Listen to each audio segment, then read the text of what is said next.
Começa agora o programa Sensibilidade. Apresentação: José Damião.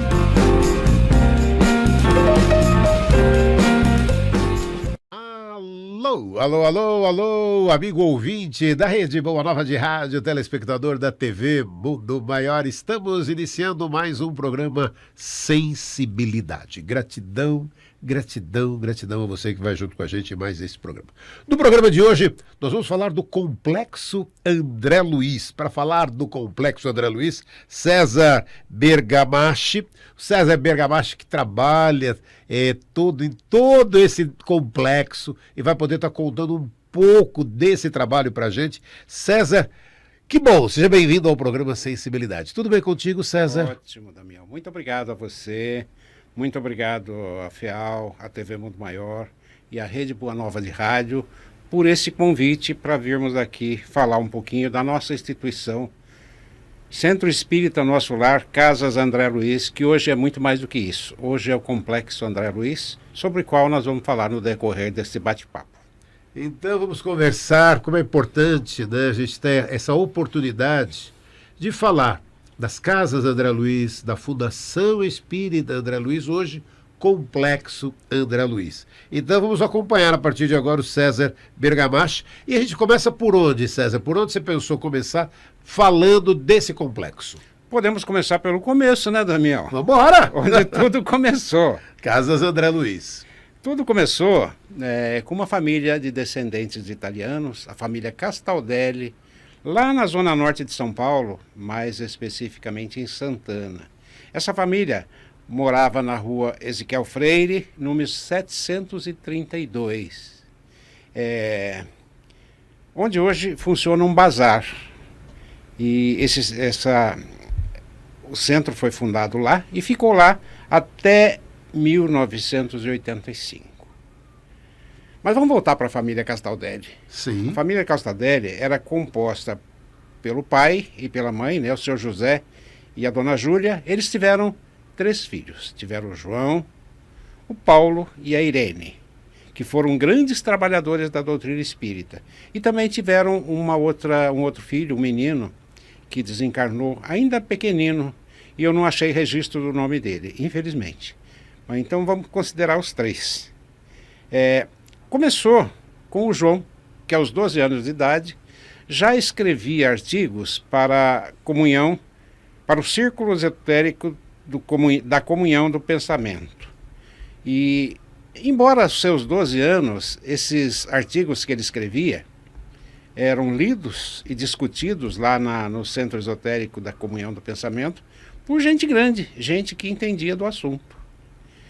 E, além de frequentar essa comunhão do pensamento, a família do João também fazia aquilo que nós chamamos de evangelho no lar. Mas começou pela família, mas logo vieram os amigos, conhecidos, alguns parentes, um pouco mais distante, e eles faziam lá a reunião do evangelho no lar. Mas esse número de pessoas foi crescendo, e já não cabia mais na sala onde se reuniam. Aí o seu José, que era o chefe da casa, ele tomou a providência de construir sobre a sua casa um salão para que fossem feitas lá as reuniões do Evangelho no lar. E esse número foi crescendo, e aí já não era só a reunião do Evangelho no lar. Nessa época eles já tinham um jeitão de centro espírita, onde haviam reuniões com palestras e tudo mais que tem num centro espírita. E quem dirigia os trabalhos inicialmente era o João. E, embora um jovenzinho, era ele quem dirigia os trabalhos. Mas a história nos diz que o João tinha uma saúde frágil. E ele acabou desencarnando aos 23 anos, em 1943. Um ano após o desencarne do João, ele deu uma mensagem nestas mesmas reuniões que a família fazia, explicando aos pais que o tempo que ele deveria permanecer encarnado era curto mesmo. que não tinha havido nada errado, que ele tinha um curto tempo a cumprir aqui no planeta Terra. Naquela encarnação, claro, né? E o João, nessa visita, ele disse aos presentes que ele estava feliz de ver as pessoas participando das reuniões, mas que isso era pouco, que eles precisavam ajudar mais. E aí eles tomaram a decisão de juntar um dinheirinho de um dinheirinho de outro e montar cestas básicas. Na época nem sei se chamava cesta básica, mas eles davam alimentos, sacolas de alimentos, para as pessoas carentes e necessitadas daquela região. Final do ano, eles reuniam um pouquinho mais de dinheiro e montavam uma cesta de Natal para aquele povo. E sempre nas comunicações o João dizia que eles precisavam fazer mais, que não bastava o que estava fazendo. Aí a dona Júlia, que era a mãe do João e do Paulo e da Irene, ela teve um sonho onde ela via todo aquele grupo cuidando de crianças. Isso quem nos contou foi o seu Pedro Bá, um dos fundadores do Centro Espírita Nosso Lar. Até aí era só Centro Espírita Nosso Lar. E aí o João, nas suas comunicações, ele trouxe um convite que tinha mais um jeito de convocação. Ele convocou os amigos, os companheiros que frequentavam aquela reunião, para que fundassem um abrigo para crianças órfãs e abandonadas, frisando que eles deveriam atender aos mais necessitados. E claro, jovens que eram, tomaram um susto. E não é para menos. Se eu recebesse um convite desse, eu também me assustaria na minha juventude. Mas, na próxima reunião, o João ditou uma mensagem grande que foi psicografada. Essa mensagem, ela consta integralmente no livro Os Lírios que Perfumam a Nossa Vida. E na última edição desse livro, ele está na página 60 e 61. 60 e 61 da última edição. É uma mensagem mais ou menos longa, e eu dei uma sintetizada nela e trouxe um pedacinho. Eu vou pedir licença para ler. Pois não, vamos lá. Dizia a mensagem: meus irmãos, tenham bom ânimo. Não subestimem o próprio valor. Nem duvidem dos resultados do esforço honestamente dirigido. Grandes dívidas que dificultam o nosso aperfeiçoamento não se pagam com simples moedas de cobre. Elas exigem o mais puro ouro, o ouro do desprendimento, da renúncia e do sacrifício. E dizia para as pessoas que não era o dinheiro delas, porque elas mesmas não possuíam muito, que elas precisavam pedir ajuda para a sociedade. Bom, aí o pessoal, depois de uma reunião, se reunirem entre eles, toparam a ideia. Achavam que era um fardo pesado, mas compraram a ideia. Mas para que isso acontecesse, eles precisavam ter uma personalidade jurídica, porque até ali era um grupo de pessoas que se reuniam. Não existia um centro espírita formalmente constituído. Aí eles fizeram uma reunião, uma assembleia, no dia 28 de janeiro de 49, e montaram lá a ata da fundação. A partir daí, o Centro Espírita Nosso Lar passou a existir juridicamente, ou seja, ela ganhou uma personalidade jurídica. E o primeiro presidente foi o Paulo, irmão do João, que foi presidente desde a fundação até 1970. Ou seja, ele ficou de 1949 até 1970 como presidente desta instituição. E por que o nome Centro Espírita Nosso Lar? Esse nome foi escolhido em função do livro homônimo Nosso Lar, que foi escrito pelo André Luiz e através da mediunidade do Chico Xavier. Aliás, sobre esse assunto, o André Luiz ditou 13 obras falando sobre a vida no mundo espiritual. Então foi escolhido o nome Nosso Lar, que é o primeiro dos livros dessa série, como nome do centro que estava acabando de nascer. E aí esse pessoal se reuniu, foram para as ruas pedir donativos, se viraram, trabalharam muito e compraram um terreno aqui na Vila Galvão, na antiga Rua da Estação, que hoje é a Rua Vicente Melro. E lembrando que o seu Vicente Melro foi um dos fundadores da casa e foi um dos presidentes da nossa instituição também. E nessa atividade de pedir donativos, o João já tinha alertado que eles seriam refutados, que eles seriam ridicularizados.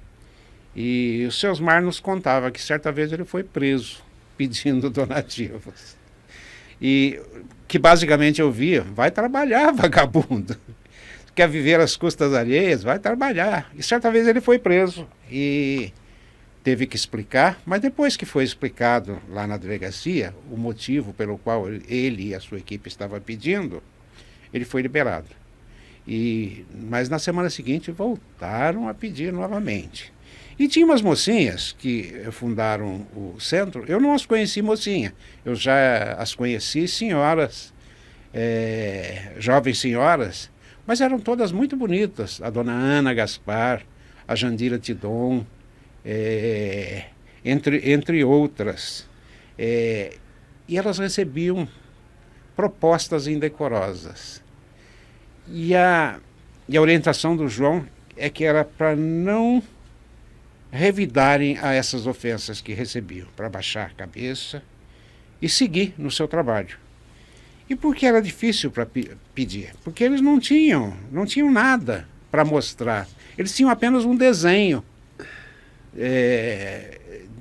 de um prédio que pretendiam construir para tornar-se a Casa da Criança André Luiz. Inicialmente, esse era o objetivo: construir a Casa da Criança André Luiz.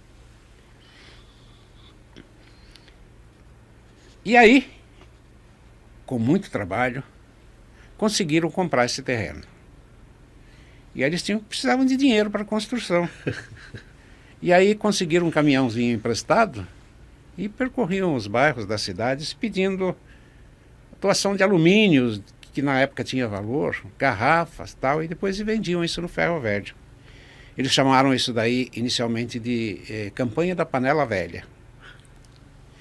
E aí, pedindo panelas de alumínio e outros itens, eles começaram a receber materiais outros. Receberiam um fogão usado, um guarda-roupa, um sofá. E aí eles mudaram o nome da campanha para a campanha do Tudo Serve. E aí o que fazer com esses materiais doados? Aí, ao lado de onde seria a construção da Casa André Luiz, eles montaram ali um barracãozinho de maneira improvisada e vendiam esses materiais ali. E ali foi a origem do Mercatudo. O Mercatudo praticamente nasceu junto com a casa. E em 1955, finalmente eles conseguiram lançar a pedra fundamental do que seria o Centro Espírita Nosso Lar. Quando estava quase pronta, veio a dúvida: quem nós vamos atender? Existiam muitos orfanatos, mas aqueles que estavam internados nesses orfanatos já estavam sendo cuidados. Melhor ou pior, não sei, mas estavam sendo cuidados. E aí, eles foram parar lá no Serviço Social do Menor. Era um órgão governamental que funcionava ali na Celso Garcia, onde hoje é a Fundação Casa. O Serviço Social do Menor passou por outras nomenclaturas, depois tornou-se a FEBEM e hoje é a Fundação Casa. E lá estando, eles foram recebidos pelo presidente, que falou: pode levar quantas crianças vocês quiserem. Nós temos muitas aqui. Pode lotar um caminhão e levar. E aí, passeando, andando pelas dependências da casa, eles escutaram uns gritos diferentes, uns gritos desconexos, choro, e perguntaram: o que é isso? Aí uma das funcionárias falou, bom, aí moram crianças que vocês não querem ver, que vocês não vão querer ver. Mas a dona Jandira insistiu. Sim, eu quero ver, eu quero ver. E depois de muita insistência, acabaram dizendo para ela, por sua conta e risco então, nós vamos mostrar, mas estamos avisando que ninguém gosta de ver um quadro como esse. E a dona Jandira contou isso contou para mim, contou para outros companheiros, mas ela dificilmente conseguia chegar ao fim dessa história, porque ela se emocionava com o quadro que viu e algumas vezes chorava de se lembrar daquele quadro que ela viu naquele momento. E aí, claro, aquela vozinha que vem no ouvido, né? Esses são os mais necessitados.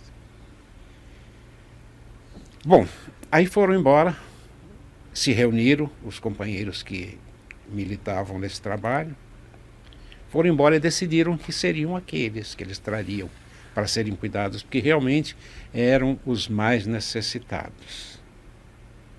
Naquela época, esses nossos irmãos tinham os nomes mais complicados possíveis, né? Era chamado de débeis mentais, doentes mentais, excepcionais.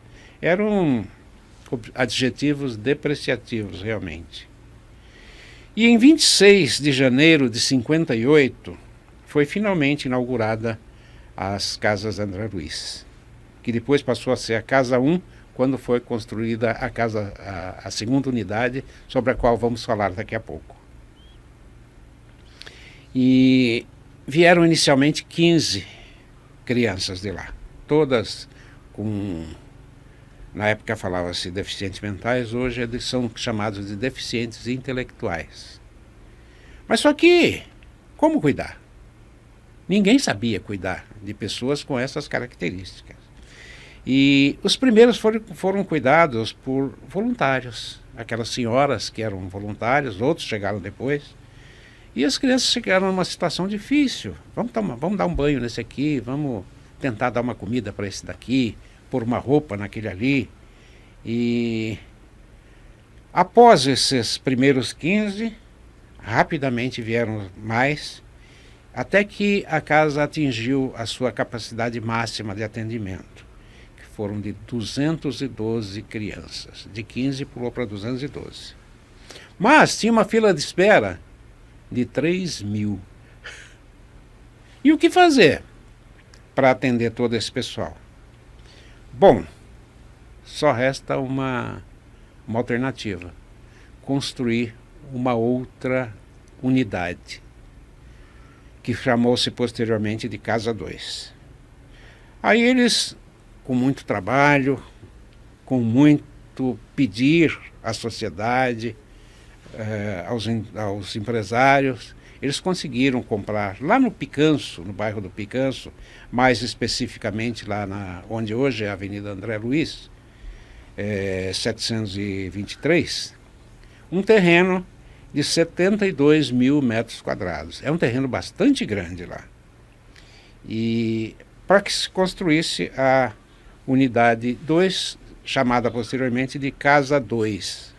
Por isso que até hoje ainda fala-se Casas André Luiz, porque tinha a Casa 1 aqui na Vila Galvão e a Casa 2 lá no Picanço. A unidade 2 foi inaugurada em 1964, só 2 anos depois. A unidade 3 foi inaugurada em 1968 e a unidade 4 em 1974.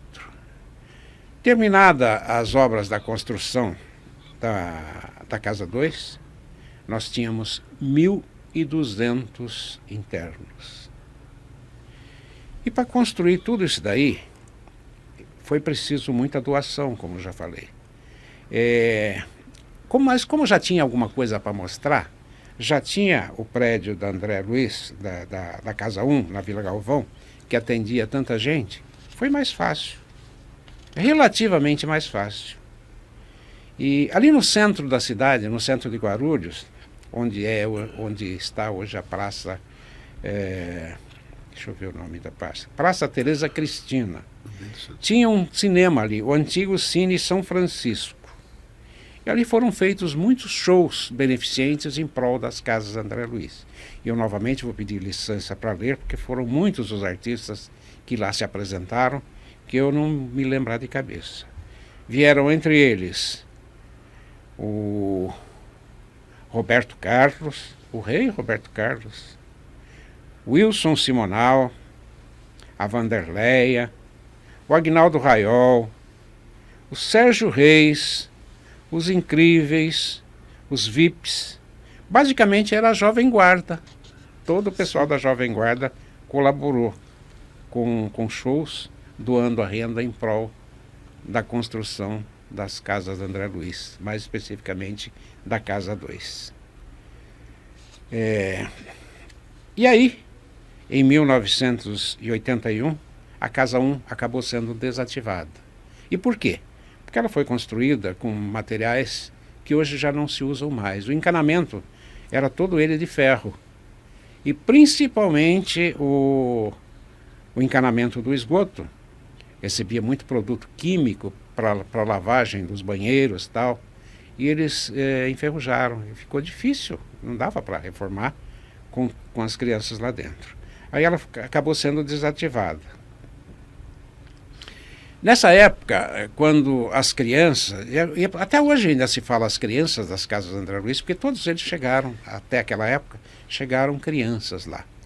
E eles usavam bercinho, por isso que cabia 1.200 lá. Hoje cresceram, e se precisássemos ter mais 1.200 lá, não seria possível. Naquela época, quando chegava aos 18 anos, tinha a obrigatoriedade de serem desinternados, porque como eram crianças, não podiam conviver com maiores. E aos 18 anos eram desinternados. E aí passou um pouquinho de tempo, e a diretoria da época resolveu ir fazer uma visita nesses que foram desinternados. E os encontraram em condições lamentáveis e degradantes. Alguns estavam amarrados, alguns foram parar em hospitais psiquiátricos, e aí tomaram uma decisão. Não, chegou aqui, não vamos mais desinternar. Vamos ficar aqui até até retornarem ao plano espiritual, até desencarnarem. Ou se algum familiar quisesse a desinternação.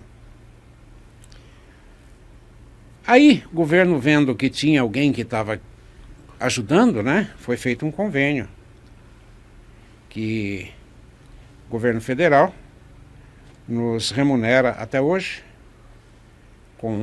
remunera parcialmente, né, com base na tabela SUS, eles nos reembolsam o valor que é pago por atendimento, por consulta, por sessão de fisioterapia, por sessão odontológica, enfim, por tudo que lá fazemos.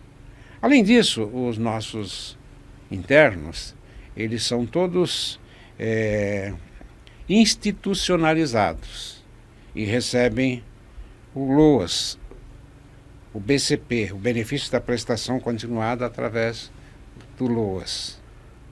Além disso, nós recebemos também uma ajuda do SUS paulista. Mas isso não cobre todos os nossos gastos, fica muito longe. E para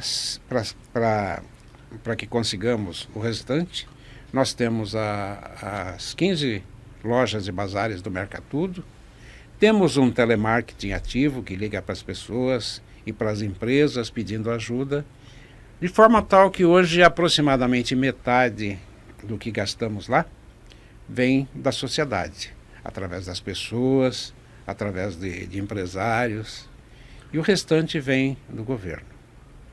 E é importante, é interessante, Damião, que tem senhorinhas, senhorzinhos aposentados que recebem aquele saláriozinho de aposentadoria pequenininho, mas fazem questão de darem lá sua colaboração de 10, 20 reais por mês, que para nós é muito importante, porque tem muita gente nessa época, e a gente sabe que tem um ditado popular e diz que é de grão em grão que a galinha enche o papo, né? Então qualquer real para nós é muito interessante.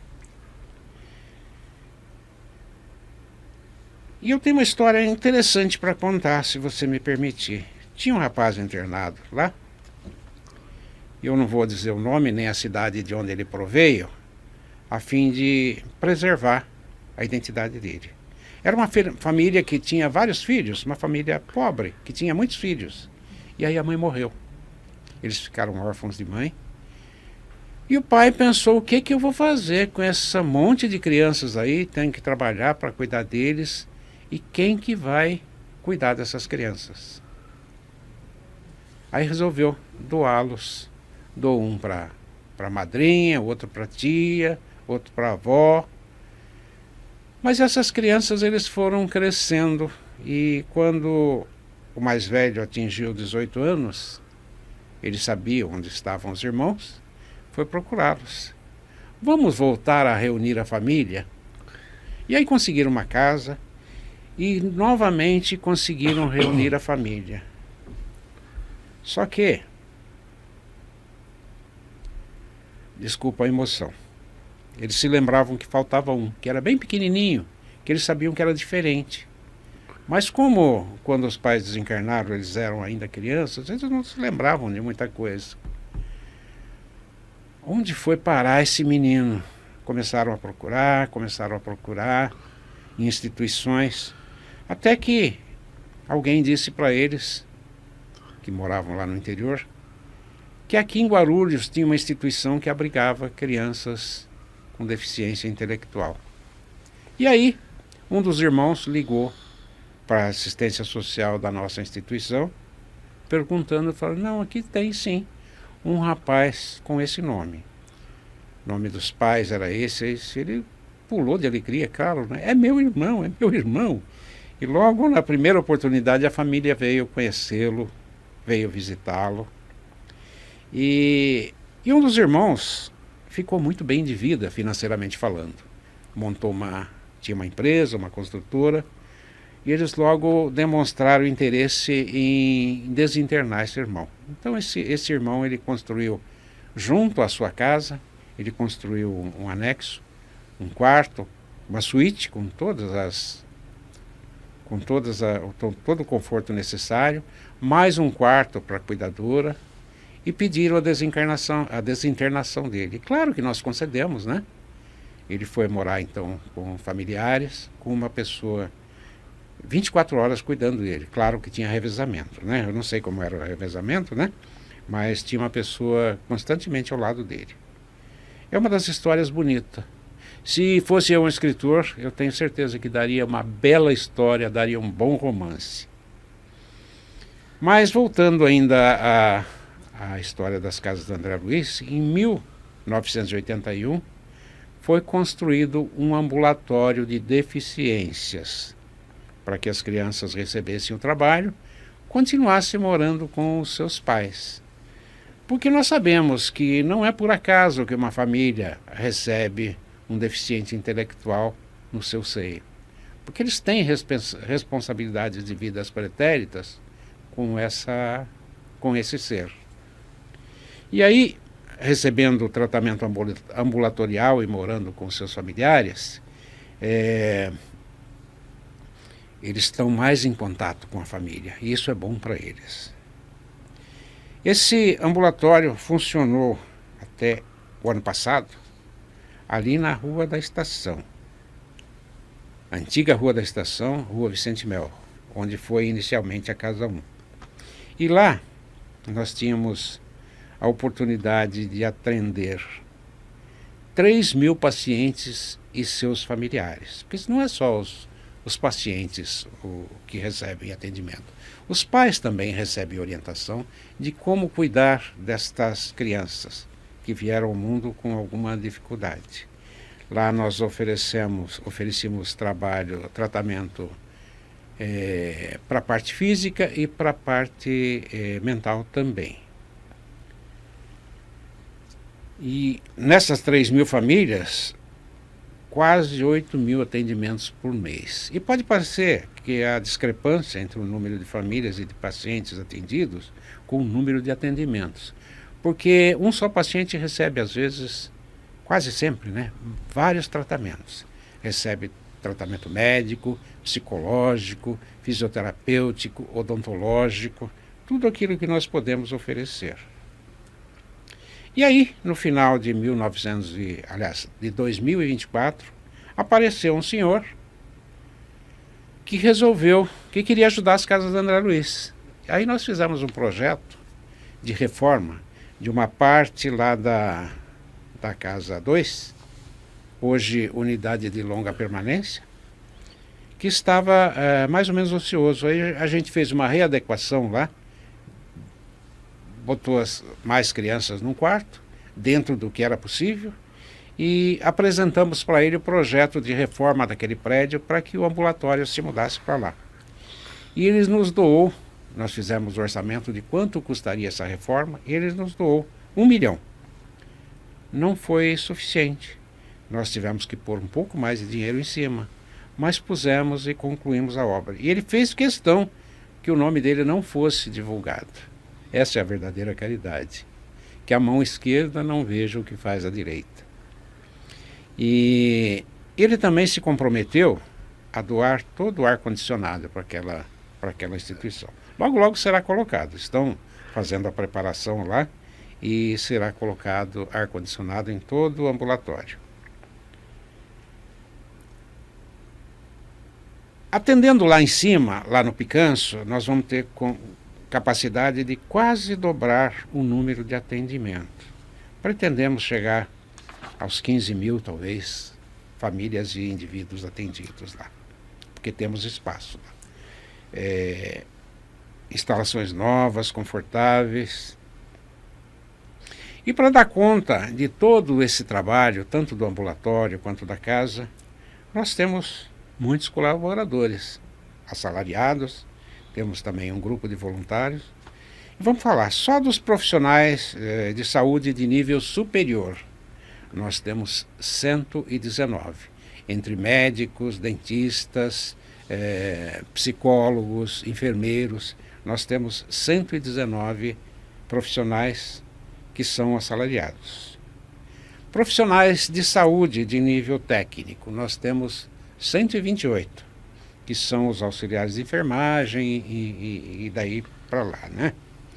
Também temos 487 profissionais de saúde de nível básico. São os auxiliares de saúde, por exemplo, né? E profissionais de apoio assistencial de nível básico também, que são aqueles que trabalham nas demais tarefas. Temos mais 271. Da área administrativa e financeira, nós temos 101 pessoas. Na área de captação, que é o Mercatude e o telemarketing, para completar a verba que nós precisamos, os profissionais que lá trabalham, eles somam 474.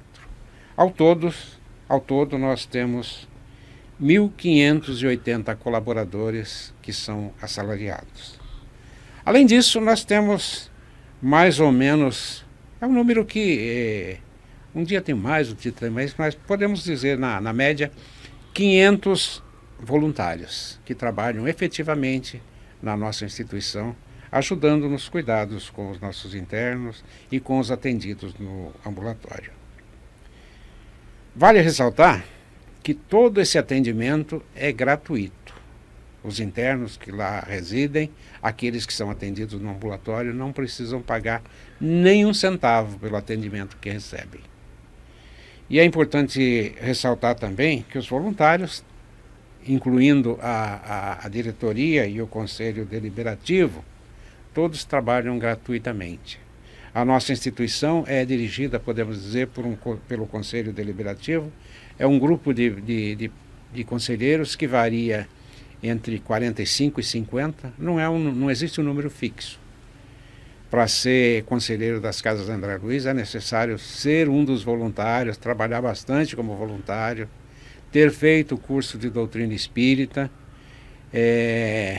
Lógico, há uma lógica aí. Se é uma casa fundada por espíritas e dirigida por espíritas, nada mais justo que para pertencer a esse conselho tem que ser também espírita.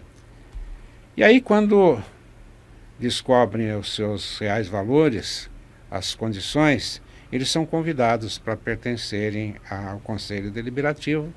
E do Conselho Deliberativo sai o Conselho Fiscal, o Conselho Doutrinário, e também é o Conselho Deliberativo que elege o presidente e o vice-presidente. E depois o presidente e o vice escolhem os demais diretores que vão atuar na casa. Vamos falar da alimentação dos internos, Damião? Opa, importante. Desses que nós temos hoje, nós temos 520 internos. Desses aí, 167 são sondados. Por que são sondados? Porque eles não conseguem mais se alimentar via oral. Nós temos aqui na altura do pescoço uma glândulazinha chamada epiglote, que no popular a gente fala que é uma tampinha, que se fecha quando a alimentação recebe, para que ela não vá para os canais respiratórios, para que ela vá para o intestino. E ela se abre quando o indivíduo está respirando. E para aqueles que são deficientes intelectuais, essa epiglote ela não funciona como numa pessoa normalmente. Isso acontece também com muitos idosos, que o sistema nervoso central já não está mais. Então, quando eles engolem alguma coisa que vai para o caminho errado, que vai para o pulmão, causa uma tosse. E para as pessoas que são... Isso acontece com a gente também. Sim. De vez em quando engolem, vai para o pulmão um grãozinho de arroz, um pedacinho de pão. Mas para aqueles que têm a saúde normal, após umas fortes tossidas, geralmente a gente consegue expulsar isso, né? Mas para eles não conseguem. E esse elemento estranho lá acaba causando uma inflamação. E com isso eles podem fazer uma pneumonia e às vezes desencarnam por conta dessa pneumonia. Então eles são sondados, recebem essa alimentação via sonda. E essa alimentação que eles recebem não é qualquer alimentação, ela é produzida em laboratórios. No começo, quando se começou a perceber que se fossem sondados eles poderiam ter uma expectativa de vida maior, comprou-se esses alimentos que são ofertados para aqueles que estão internados. Mas aí percebeu-se que eles começaram a perder peso. E aí fomos até o laboratório, fomos não, eu não estava lá. Os companheiros que lá estavam, ocupando a diretoria, foram até o laboratório e falaram, isso não está funcionando. Aí, bom, realmente não está funcionando porque esse alimento não é para a vida toda. É só para aqueles que estão internados lá, que ficam lá 5 dias, 10 dias. Então vamos ajustar. E ficou uma equipe desse laboratório lá nas casas da André Luiz pesquisando durante bastante tempo. Nós fomos o laboratório que fornecemos o material para eles conseguirem adequar essa dieta que os internos recebiam. Fazia-se o exame de sangue e aí após a análise do exame de sangue, opa, está faltando aqui proteína, aqui está faltando ferro, aqui está faltando minerais. E eles foram ajustando-os até que eles voltassem a ganhar peso. Foi um trabalho hercúleo também por parte do laboratório para ajustar essa dieta para os nossos internos. Bom, temos esses 167 que se alimentam por sonda, que eu já falei, né? E os demais, os restantes 353, eles se alimentam por via oral, mas não é a refeição como nós recebemos. Eles recebem 5 refeições. É o café da manhã, o almoço, o lanche da tarde, o jantar, a ceia. E, se necessário, nesses intervalos é oferecida uma suplementação. Quando alguém reclama que está com fome, é ofertado para ele um mingau ou uma fruta, de acordo com a capacidade de cada um.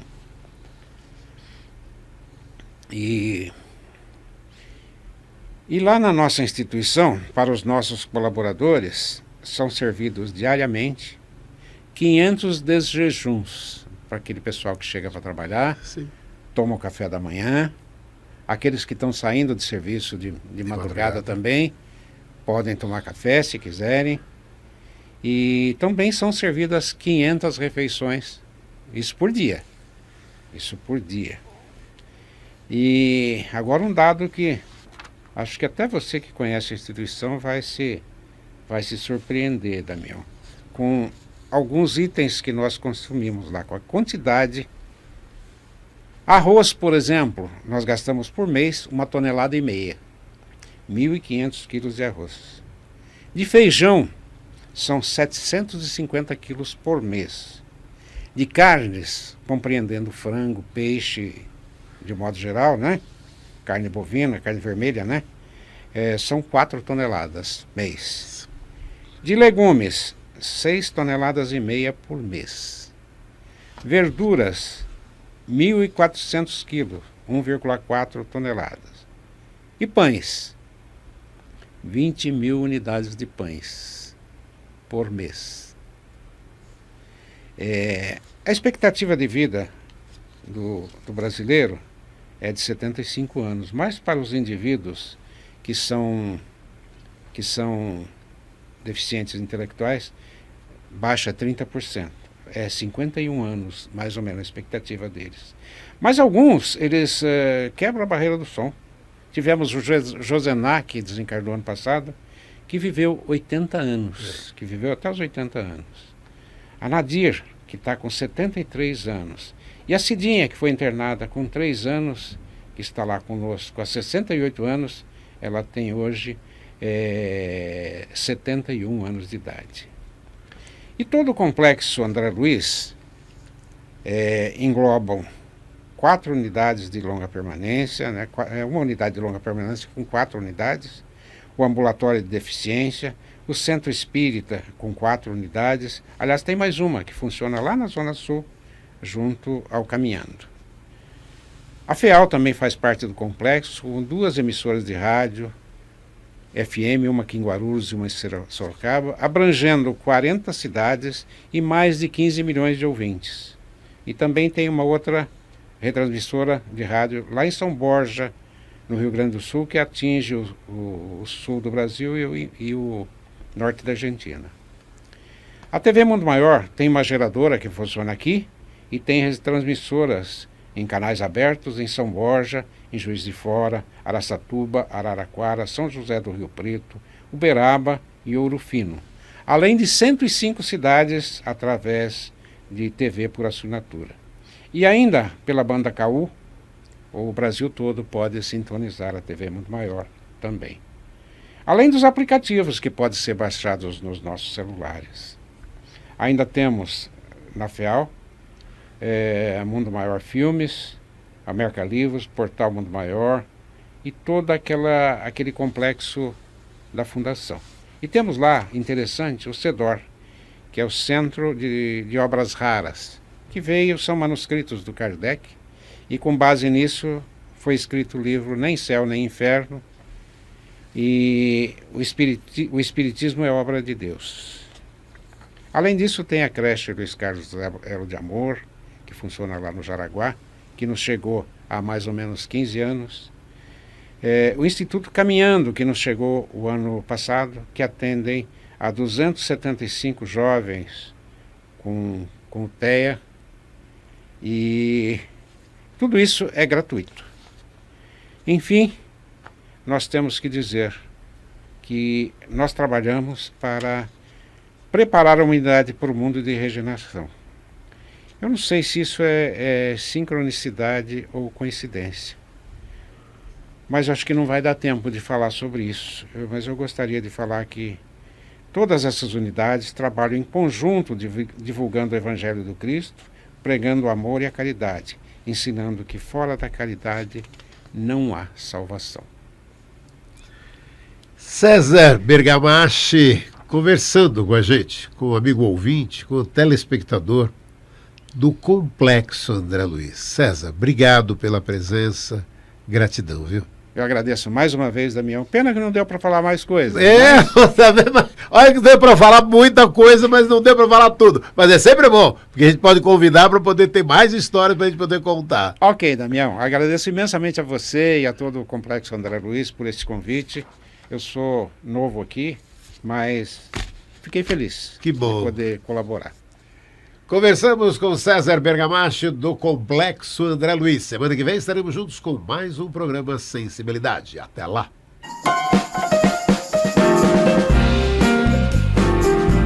Você ouviu o programa Sensibilidade.